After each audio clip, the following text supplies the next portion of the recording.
All right, welcome back to Shell's Pearls of Wisdom. I am back with the lovely Jennifer. We're on part 2. We were just kind of like having a little powwow in between, and we were going to talk to her about some fun stuff and some not so fun stuff. I'm gonna dive into the maybe fun stuff. We talked about your last segment where you are super empowering as a single, powerful woman. You're embracing it,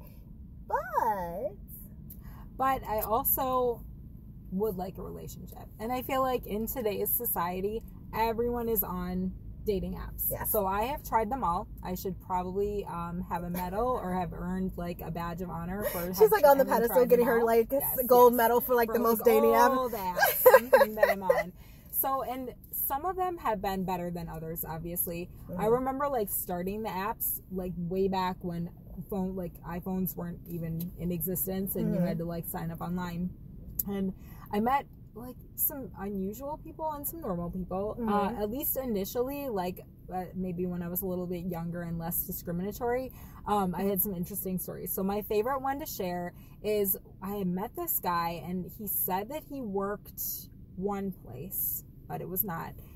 So I think he said he worked in business, and so I was like, okay, that's great. And he told me his name was like, I couldn't pronounce the name, but I was like, that's okay. I'm not going to like hold up that against him. And so we scheduled our first date, and it was to go and see the movie, or a movie. And the movie playing right then was, it was from the vampire series. It was Twilight? Yes, Twilight. Okay. I think it was the first one that came out. And so we went to see the movie, and he introduced himself as like Kachu. So it sounded like he was sneezing. Kachu, like yes, a sneeze. for his name. It was Kachu.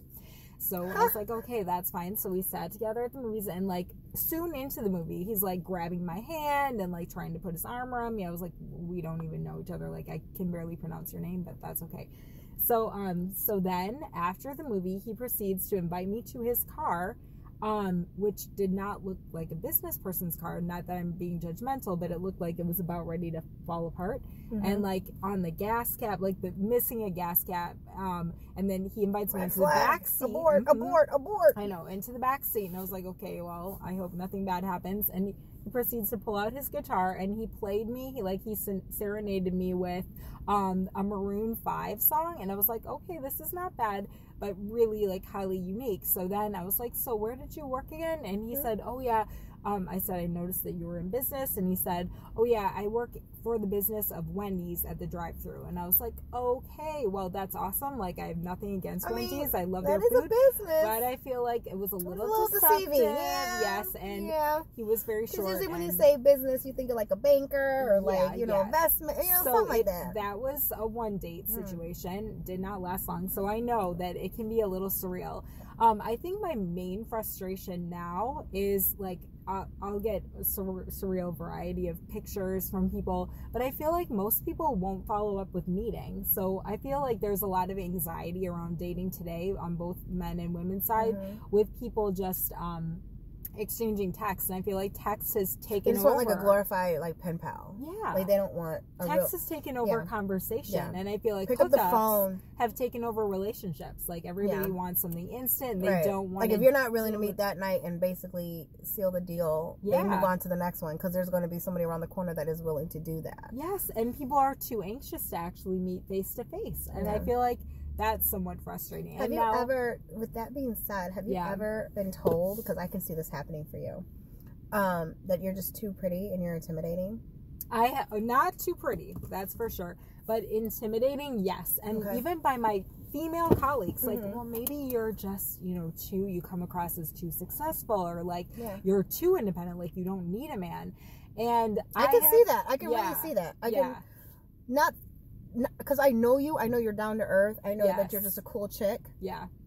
But if you, even what you're wearing just right now, if you were sitting in across the room and I was a guy and I was like, gosh, she's a beautiful woman, but she looks so like out of my league or too put together. Why would she want someone like me? Yeah. Like that could be a real problem. I feel like that is an excuse though against women. Like, don't be too successful. Like, you're too much. You know, you need to dumb down your personality. And I feel like, okay, if a guy is going to be that intimidated by me, then no, I don't want him. Like, he's just not the right person for me. Good He's point. not going to Good come point. up to me. Okay, then Yeah. I If don't you can't need get that guy someone- that's going to be Yeah. confident enough to approach me, No. knowing I look No, like a I confident woman, I don't Yeah. want you. Yeah.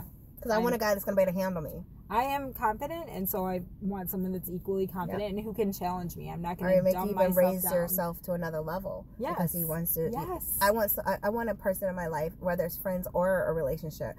I want it to be with someone who's going to make me want to always do better. Yes. Be better.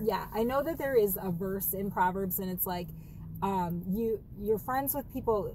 Your friendship is like iron sharpens iron. And those are the kinds of friendships that I want, either romantic relationships or as girlfriends. Yeah. I feel like I want someone who makes me a sharper person, who challenges me, who also affirms me and loves me for who I am, but also, you surround me with people who are like you and who you want to aspire to become. Because one bad apple spoils a bunch. Yes. So if you are surrounded yourself by people that are negative or going to be, Debbie Downers or things like that, they're going to eventually trickle into your life and they're going to make you that way. Yes. So it's good to just avoid that.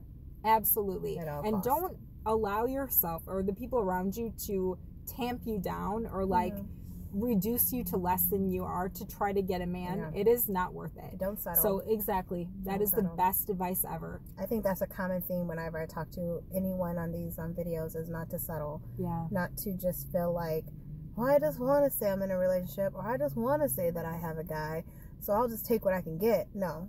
Right. There's going to be someone on your level that's going to give you the respect that you deserve and the companionship that you're looking for without you having to settle. Yes. And it might take time. Yeah. So you might have to be patient. I would even recommend giving it time, because I feel like the longer that I've had to establish my career, my independence, financial stability, I feel like that's made me look for someone who's at that level to be in a relationship with. Yeah. So I'm becoming the person that I want to be in a relationship with, rather than dumbing myself down. That is so I've never heard it put like that, but you're raising your bar of your own life to bring in more success to you. Because ultimately, whether I meet someone or not, I am becoming a better person. I'm becoming the person that I want to be. Yeah. And so yes, that's the person that I'm looking for in a relationship. Oh my God, that's so inspirational. Just that statement of saying she's a work in progress. I think we all are. I think we have to be. Our whole lives are works in progress.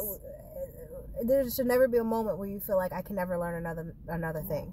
Every day should be an opportunity to have a learning experience, to have an opportunity to have more growth and more success. I don't care how old you are. Yes. I think every day. Or how young you are. Oh, yeah. Like every day, embrace it. Embrace something new. I'm learning new things every day. I'm embracing pinup world. Never did it in my life.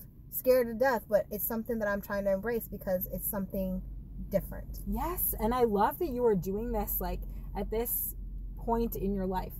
You have spent the past decade really establishing your mission, rediscovering who you are, and redefining yourself, and now the fruit of your labor is coming to fruition. And I just feel like that is so inspiring. That's what I want. That's what I want for all, from the little girls to the big girls. I want us women to understand that we never have to settle for anything in life, whether it be the career you're in, the man you're with, the size you are. That's not even in stone.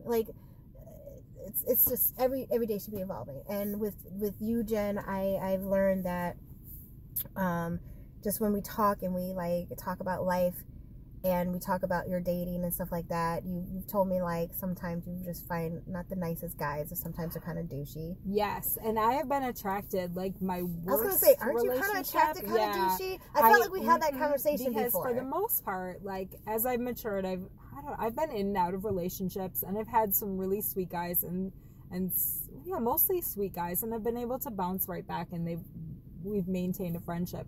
But the one guy that is still, he's not in my life any longer. He's kind of been on the periphery of my life though.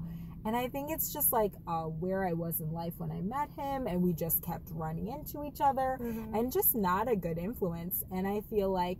So what made you keep going back? If you I think it's like an addictive thing. Like he there just goes has, that word again. We talked about this, lady. Love is an addiction. It's a drug. And you have to be careful and make sure that you cut out the addictions that are toxic for you.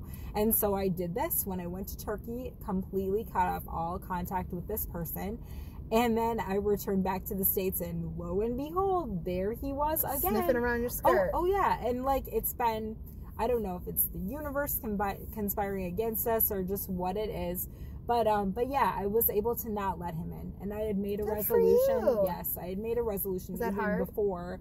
It was initially, but the more I practiced it, it became easier. And it's still difficult because I just feel like this guy, he's so familiar to me, and I feel like I can just be myself. I can be my worst self. And then I thought, do I want to be with someone that I'm only my worst self with, that like brings out my worst self? Probably not. Like, that's not the relationship that I want to be in. Yeah, I didn't yes, think you about want to it be like comfortable that. with the person, but not so familiar that you're not doing, like, you're not getting up and like washing your ass now, or like getting dressed up not cute even and stuff. That. I just felt like I could be the worst version of my personality. So more complaining, more sad, more less fulfilled or less satisfied. Like those were the only qualities that he saw in me, and I thought, no. Do you think he liked those qualities only because it made him feel better about himself? And he even said that. He was like, "You're smarter than me," and he knew that there was no potential of a relationship, and I don't think that's the kind of person he is. But yeah, and you know, he's not a bad person. I just think we're not meant to be in a relationship together. So, you know what? You probably were for him what you're looking for yourself. Yes. So it's like you probably brought to the table that higher level of where he should have tried to reach for. Ooh. And that's probably why he kept coming back to you, because you actually leveled him up. Yeah. It's just he couldn't provide the same thing back to you. So now you were the one having an emptiness when he was being fulfilled. Yeah. And honestly, like through it all, even though we weren't meant to have a relationship, I feel like God taught me a lot through him about grace, about giving to others and not expecting anything back. And then also, like, I don't know, like different things about teaching and empathizing. And yeah, I feel like it's a closed chapter, but I feel like no experience that you have is wasted. Nope. It can all be turned Maybe come into pearls of wisdom. Yes, I totally believe that, and I feel like that's what this relationship was for me. It was a Not that I was supposed to continue it or keep it, but I feel like through all relationships that you have, whether good or bad, even abusive or non-abusive, there's something that you can take out of that, or God can turn for good. Even if it's like the next relationship, you'll recognize the abuse sooner so that you don't stay in there as long. This is my other thing. Like, I'm not dating a douchebag right now because I've already dated them. Like, I know what it's like to date douchebags, so I'm not going to be dating one now. But that's not, like, my whole life. I have dated them in the past. Right. So you learn from your past experiences. You learn from your mistakes. And you move on. And I like to just put out there with the whole entire learning from your mistakes. Don't feel bad, ladies, because I know a lot of ladies out there that are going to do this. You might still recognize it. You might still run into that next guy who you see all the bad signs. And you're like, oh my God, he's doing this. He's doing that. Oh my God, he just did this. This is a warning sign. Abort. And you still can't do it. Don't beat yourself up for that, because it's a weakness. It is something that is easier said than done. It's easy for me to sit up here and say, walk away, don't date him, leave him. It's so easy for me to tell you that, and it's harder to actually do it.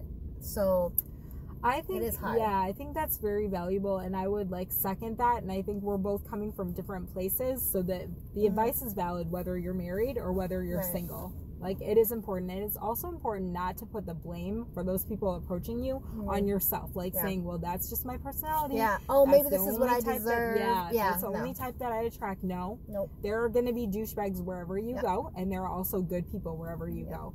And so you can choose to let the douchebags go and move on to better things. Yeah. And better people.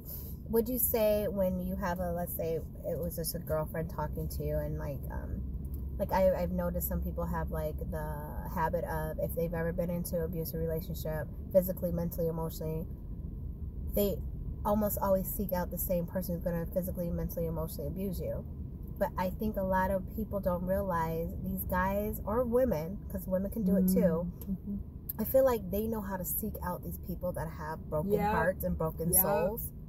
So it's not that you are the bad person, it's just they're so good at being manipulative and deceiving and conniving that they know how to just wiggle their way into these people's hearts and lives, because they recognize and they see, this is someone I can actually get over on, or this is someone I can control, because they seek it. And I feel like hurt people, and so those people aren't bad people, but they've been so hurt that they're taking their hurt out, and so often it's subconscious and it's manipulative, and they aren't even aware that they're doing it. But I feel like the stronger that you become on your own, that was my point, or with a marriage, or with as a mother, the stronger the person that you become, like those people, their radar is not going to attract you, or it's not going to be attracted to you, because they're like, I can't manipulate this person. And then they're going to exit out of your life on their own, because the only reason why they're with you is because they feel like they can get this out of you. So I would suggest, as my own personal opinion, if you find yourself getting into these relationships where it's like the same person, just a different name, take a break from dating and date yourself. Oh my gosh. Get to know yourself. I cannot recommend that more highly. And I've known several friends, and I myself have like taken a sabbatical from dating, or like a year of abstinence, or just taking yourself off of the radar for a while and working on you, and healing, building yourself up.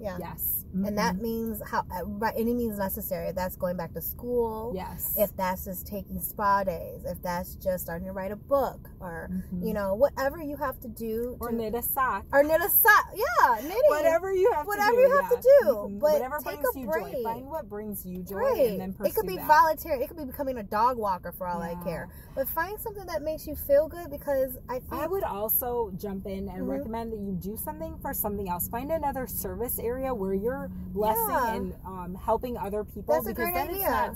Like if you ever have been in an abusive relationship, and you can talk to other women who have been in that would be a great way for for you to keep yourself occupied, but also to feel like everything you went through wasn't in vain, because now you're able to pass it on to someone else and share. So and that's a great idea. Helping out and at you'll a feel soup good. kitchen, helping out at a halfway house, helping out anywhere that needs help. Anywhere. At putting together care whatever. packages for the vets, or handing out. I did handing out the backpacks to homeless people with just items that they would need, like. Do something that when you put your head down at night, you were like, I feel good about myself. Because it's going to make it hard for someone to make you feel bad about yourself when you feel that damn good about yourself. Amen. Completely agree.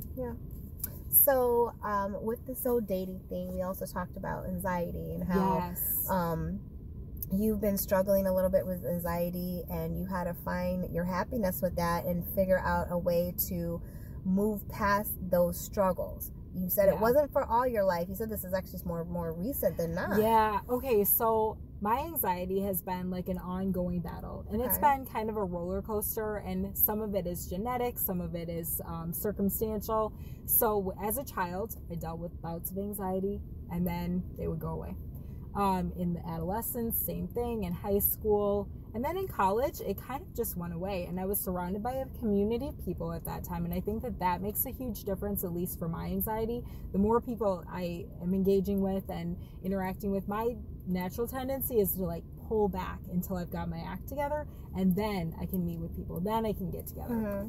The opposite is true though. For when I need, like, mentally, I need to be surrounded by a community of people. So in college, I was in a dorm, and so my anxiety kind of went away, and I really didn't deal with it at all until right before I went to Turkey, which was 3 years ago now. And all of a sudden I recognized it rear its ugly head, and it was just little incidences at first. Give us some symptoms so that other people that maybe don't know. It was just a questioning, like, did I really do this? I'm not sure if I did this. I'm not. Well, what do I need to do? and it would lead me down a rabbit hole of, I just was second guessing my memory. Yes. And I perseverated. So it was like a tape that would keep playing over and over. And you're obsessed about it, kind of? Yes, absolutely. Okay. Obsessive and then compulsive. Like I would have to do something to like get out of that tape. And so I recognized it a little bit from childhood, and then it like just took over. But it didn't stop me from going to Turkey, and I think that was such a good experience. I was surrounded by a different community there, and so at first I was like, well, maybe this will change everything and I won't have to deal with this anymore. But no, the answer was coming back, seeking therapy. When I came back, one of the reasons I returned from Turkey was to seek therapy, because my anxiety had just gotten out of hand. I thought I can interact with people and they don't necessarily know that I have it. But it was pervasive. Has it ever hindered your life where you couldn't do something? Like, let's say you had to go to like okay. And I did see a therapist, but this is the other thing. I had seen therapists off and on from high school and college, and I was like, do they really make a difference? Like, I think they do. In my past experience, I hated all my therapists. That's because you were probably forced into it and you weren't ready to embrace it. And they did not. Some of them understood me. Some of them, there was good chemistry, and some of them didn't really recognize like what I was dealing with. So I was like, oh, I just kind of blew the whole thing off. When I came back to the United States, I found a therapist literally across the street from where I lived, and there was instant chemistry. She understood exactly the specific type of anxiety that I was dealing with. And so we walked through it. Have you just heard her say the specific type? Because there is different forms of anxiety.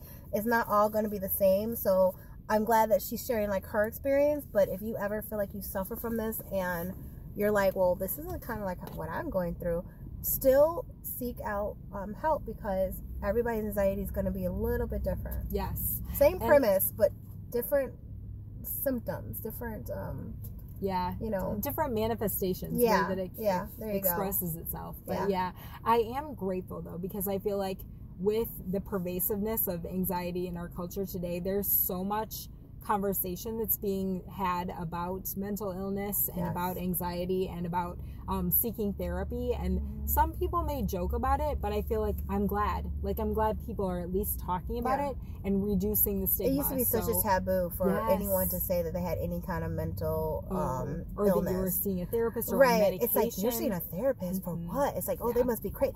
It's not. I think it's actually more sane to have someone in your life that is your sounding board once a week, once a month, every other week, whatever your regimen is, than to be living in your own head and trying to decipher what's going on in your own head. Because first of all, I don't know what Jen's thinking, so I have no way to help her as a friend because she's not talking about it. So at least when she's going to this person for her 45-minute, 60-minute session, that person's only focusing on just Jen and what she's going through. And they're certified. Like, they've gone to school. They're licensed to deal with my issues. Whereas my friend, they play a different role. They support me. They encourage me as a fellow human being and as someone who loves me. But we're too close. But and you're not qualified. No. Like, your giftings are Or if I'm sad, if you're sad, I might be sad with you because you're my friend. So I'm going to be too empathetic or sympathetic to what you're going through to really give you sound advice, because now I just want to comfort you. And my parents were the same way, because I felt like, okay, they've known me since childhood. I can be very open and honest with them. So I was, but they're not licensed therapists. And so they said, you need to see someone. And I'm so grateful for I'm glad that they said that, and they didn't just try to help you on their own, that they were smart enough to be like, we love you, baby, but you need to go see someone professionally. So that would be my number one recommendation. And I feel like anxiety pervades all areas of your life. It can pervade, like, it shrinks your life to a much smaller level than it was before. So I feel like some of my friendships, like, I would get social anxiety. I was afraid to meet up with people. I never figured Same with social anxiety. This girl goes out on the club on Friday night and by myself. By herself. But once the anxiety came up, then I was like, I would get claustrophobic with all these people around me. I was like, oh my gosh, what if, I don't know what's going to happen. I couldn't predict. And did you start doing that to kind of like, it was kind of like therapy for you? It was like an exposure. So I go out to the clubs as an exposure, everyone. That's part of my therapy. She used to say that. She's like, I'm a teacher. I've taught all week and this is my therapy. And I dug it because I did the same thing. and it really has been somewhat healthy too, as long as you don't like use it just to like drink and dance and like to escape. You barely ever drink. Yeah, I was gonna say, like, if you did drink, it was like one drink and then that's it. Yes, my main therapy is being around people and like dancing and just like letting and embracing myself, like an alter ego from being a teacher. But yeah, so that's been part of my therapy. But anxiety pervades all areas of your life, and I feel like even in romantic relationships, like if I were to want to be with someone, I would just think, why even bother? I'm so anxious. Like, I don't know that I can carry on a conversation with someone, like much less like if things get like physical, like I'm gonna be so anxious that they're gonna do something wrong. Do you have anxiety about your own like looks or anything? Not so much. Like, that wasn't it. I was like, I don't really care. Like, people are gonna like me or not. I don't care what I look like. Okay. But I would fixate on different, like, just little things. Give me an example. So I would just become obsessed about, like, did I do this? And I couldn't remember. And then I felt like I needed to go back and do it again. And then I would, like, small things like, well, maybe, I don't know, like with my car, like, is there a crack in my windshield? Like, should I get this fixed? Like, am I being responsible? All of mine was anxiety about responsibility. Did you ever have like anxiety when it came to like relationships, man, women, friendships, romantic, where did you ever have the anxiety where you felt like maybe they were being dishonest with you or cheating on you? Or no. So it never turned into like a paranoia where it's like you might have self-sabotaged? I would internalize it. So it was kind of a self-sabotage in the way that like I would blame myself for everything. I was like, other people are fine, like they can do whatever they want, but like I have got to be on hyper vigilant mode to make sure I don't do anything wrong. This is the first I've heard of this type of anxiety and like this. I've dealt with it on the other end where people are very people out to get me, and I don't trust them, and if they do like me, is it because they just want sex from me, or do they really like me? Or you actually put the blame on yourself more. And I've dealt with people put the blame on the other person. I can understand both, because anxiety works, like you said, it's multifaceted. It manifests itself in a variety of different ways. It's all one like overarching umbrella, but yeah, it can come out in different ways. But this is why like mental health is so important in our society. So did you start medication? Do you just do therapy? I had tried medication throughout my life. Like in adolescence, when I was a teenager, I had tried a variety of medications, and I found, and even into my early college years, and I found like it was so stressful. And I empathize with people who are like in between medications now, because it would manifest itself for me with the side effects of like just being lethargic and just being so tired. It's called a zombie mode. Yeah, it's like all of a sudden your personality that makes you who you are is like muted. Yeah. And so I thought I would rather feel the anxiety and work through it, as hard as it is, if I don't have to use medication. And so I talked to my therapist, and she said, let's keep an open mind about the medication. Let's start with just exposures and working through some of the difficult things that like trigger you.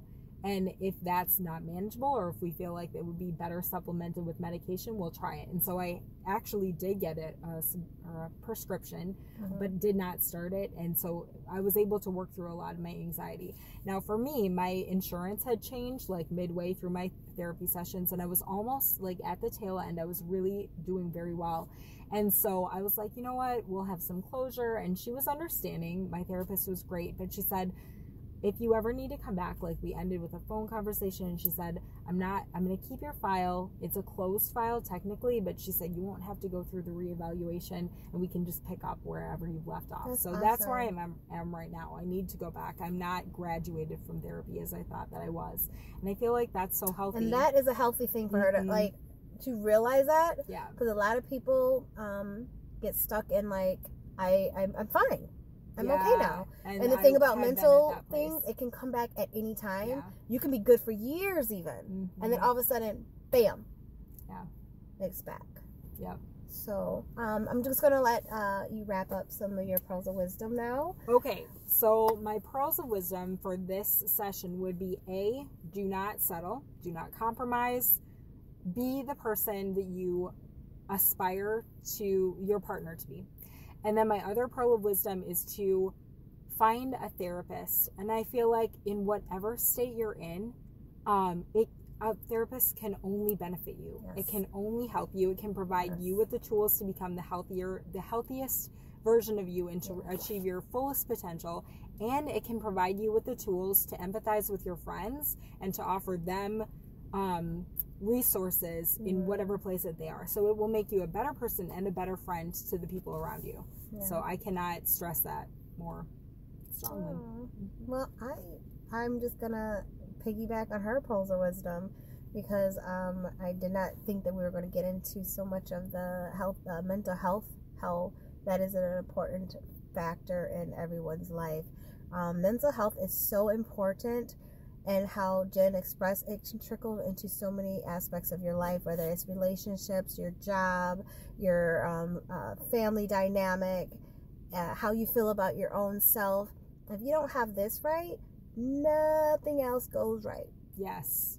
Everything else will crumble. Amen. That is why your brain is on the top of your head and not on your feet. Because I love it is your focal point of your structure of who you are. It is your crown. It is your crown. It is your crown. So you got to keep this right. Yes. Otherwise, everything else is just going to go wrong. So don't be embarrassed. Don't be ashamed. Don't be like, oh, if I do this, this means I'm crazy. No. The people that think that about you probably are the ones that need to seek professional help themselves. Yeah. And the reason why they don't have that respect for these needs is because they don't have the respect for themselves to seek it for themselves. And that's the only reason why they can be judgmental. Yeah. Because I honestly had girlfriends that would call me once a week, and I almost was like, I need to start charging for therapy. Oh, absolutely. But that's what they're looking for. They're looking for therapy, but they don't want the stipulation that comes with, I see a therapist. Yes. But what they're doing when they're calling their girlfriend or their boyfriend saying, like, this is what's going on, is you're looking for that person to help validate your feelings. To fulfill a role that is not theirs to fulfill. Right. So it's better, instead of putting the burden on your friends or your relatives, instead of doing that, it's better for you just to seek out that, because they are, once again, how Jen said, they are professional, licensed people with the medical background to make sure they're not doing more damage. Right. And they're doing good. And I would say, if you want to have a healthy relationship, start with yourself. And so make yourself healthy first, and do that by seeking therapy. And that is the best gift that you can give to the person you're dating. It's the best gift that you can give to your friends. Yeah. To be the best. And if you're in a relationship, couple therapy. Yes. And before you abandon all hope and, throw caution to the wind, do couples therapy. I mean, sometimes it's good to have that person who is an impartial judge. Like, they are not someone who's going to be in the thick of it with you. Yeah. It's really hard to talk to someone who is going through the struggle with you or going to sympathize with you too much. I mean, it's a good idea. Like, I love the fact that we're ending it on the therapy part, because I think that is something that's been so taboo and has so many bad notions about it, that people don't realize how valuable it is. And this is and not to put Jen on the spot, but she's a very well put together woman. If you looked at her from the outside, you might look at her and be like, she has everything going for her. She's beautiful. She's smart. She got her job. She got her fulfillment. She don't need nobody. Right. This is proof that no matter how put together you are, there still might be something that you're missing. There might be something you still need help with. And I think that can be a facade too, is just being so put together and looking like you have it all together, just to mask that anxiety or the fears underneath. I'm a pro at that. Yeah. A lot of people don't realize. I think a lot of women are pros at that. Yeah. It's I don't think you can survive as a woman if you don't have that mask. It's a mask. This makeup isn't just makeup. It's a mask. Like, we put it on because I think when we put on makeup, we feel better. We think we're prettier. But then when we go out and when we go home at night and we clean our faces, we're raw. And then that's when we look at ourselves and we might cry, and we don't even know why we're crying. It's hard. So, not that men, I don't love you too, but for my women out there, it is important to take care of yourself. Self-preservation is what's important. Yes. So, thank you so much, Jen, for coming on my show. Thank you all so much for getting to the chance to meet you, and thank you for watching. Yeah. I'm so excited to connect with you. Drop a comment for Jen if you have any questions. She is already totally into answering them, and she's totally into giving more feedback. Yes. So drop a comment, leave me a link. She's on Instagram if you want to know anything else about her.